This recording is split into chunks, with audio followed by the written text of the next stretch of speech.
पाठ पढ़ी जुक्त 2 हेले समस्ते केमिति पढ़िबे से नहीं से खूब तत्पर ना करिसेंती चाकरी ना पाइछंती गुरुदायित्व हेले निजे शिक्षा को सेवा भावी करि चलिछंती प्रयास से भली जने महिला सस्मिता जे कि उपांतरे साजिछंती शिखार दीपिका देखंतु आमर स्पेशल रिपोर्ट काखरे निज झियो आ जंगल रास्तार माड़ी चली आगकू कहीं ए जंगल रास्तार नगले आनी पारिबे नहीं आवश्यक सामग्री आउ पढ़ाई पारिबे नहीं कि खुआई पारिबे नहीं कुनी कुनी पिलांकु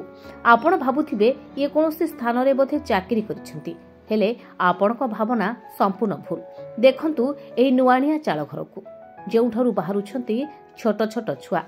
आपण भाबिबे एहा अंगनवाड़ी हेले जानी आश्चर्य हेबे एहा अंगनवाड़ी नुहे बरं जंगल रास्तार चली चली जाउथबा सेही महिला घर एही महिला हेले कप्तिपदा ब्लॉक जड़ीदा पंचायत डंबुरु झरण ग्रामर सस्मिता मारांडी जे कि जुक्त 2 पाठ पढ़ी हेले ग्रामर छोट पिलांकु शिक्षित करने भिड़ी अंटा कारण ग्राम ठारू 2 ରୁ 3 किलोमीटर दूरे रही बारबांक अंगनवाड़ी जो अंगनवाड़ी को बाघमुंडा डंबुरु झरण ग्रामर कुनी कुनी पिला पाठ पढ़ा जावा कथा हेले एही अंगनवाड़ी को जीवाक हेले 2 ରୁ 3 किलोमीटर चलिबाकू पड़िबो ताहा पुणी जंगल भितरे आउ चढ़िबाकू पड़िबो पहाड़ जोथिपाई अभिभावक पिलाकू छाड़िबाकू नाराज सेथिपाई छोट छोट पिला शिक्षारू वंचित न रुहंतु सही उद्देश्य सस्मिता निज घरे पढ़ाउछंती 17 जन कुनी कुनी पिलांकू केवल पढ़ाउछंती ता नुहे सेमानकू अंगनवाड़ी तालिका हिसाब रे खाइबाकू देबा सहित निजे खुआई मध्य दउछंती आउ सिखाउछंती समस्त अभ्यास सेथिबाई प्रतिदिन से अंगनवाड़ी को जंगल रास्ते चली चली जाई आणंती पिलांको खाद्य सामग्री जहाँ निश्चिंत भावे कष्टदायक हेले छोट पिलांको शिक्षा पाए से कष्ट से पासोरी दैछंती तेबे सस्मिता को एपरी सेवा करने उद्देश्य आरंभ करथिबा प्रयास रे आज अनेक छोट पिला विद्यालय मुहा होइथिबा कहिसंती तांको ननंद हेले एबे सस्मिता को मासको 1000 टंका लेखाए प्रदान कराजिबार व्यवस्था होइथिबा बेले से आज पर्यंत मात्र 10,000 टंका पाइछंती किंतु तांको आउ टंका मिलु नाही टंका लोभ नकरी शिक्षा को पाथय करी एभली काम जारी रखिथिबा सस्मिता अन्यमानक पई उदाहरण उपांत ग्रामांचल सस्मिता पूरा समाज पई प्रेरणा साजिथिबा बेले शिक्षा जे जीवन रे केते जरूरी ताहार एक प्रतिछवि से सृष्टि करिसेंती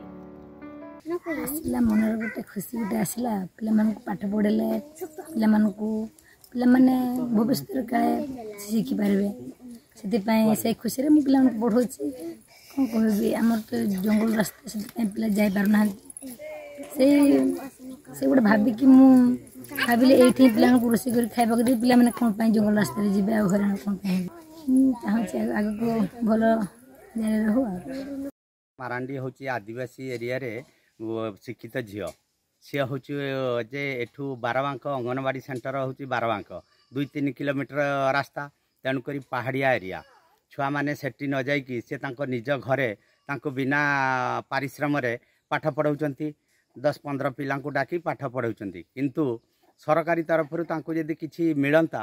सी आउ टिके पिला मानकु देखिकी परिश्रम करिकी पढ़ापढ़ी करते किंतु तांकर जो अफसोस रही पाठ शिक्षित झियो आदिवासी बहुल किंतु तांकर से पाठ पढ़ार मूल्य किसी रहूनी। अक्षय कुमार रिपोर्ट संचार लाइव।